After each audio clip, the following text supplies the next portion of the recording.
त्यांच्या डोळ्यामधून आनंद अश्रू त्या ठिकाणी निघायला लागले महाराज. आनंदाचे अश्रू नाही तर ते दुःखाचे अश्रू होते.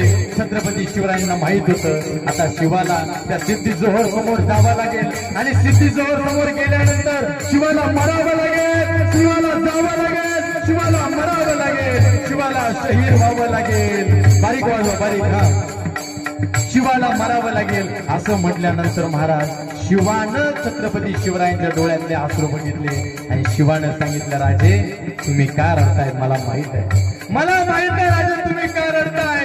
मी त्या सिद्धी जोहरकडे जाणार पण आनंदामध्ये जाणार. राजे आजपर्यंत शिवा काशील म्हणून जगलो पण मरताना मरताना मरताना शिवाजी राजे होऊन मरणार. हाच माझ्या जीवनातला पुरुषार्थ आहे महाराज. याला म्हणावं शूरवीर. आणि शिवा काशीदने बघितलं नाही राजे राजे आज राजांचा शृंगार माझ्या अंगावरती येणार.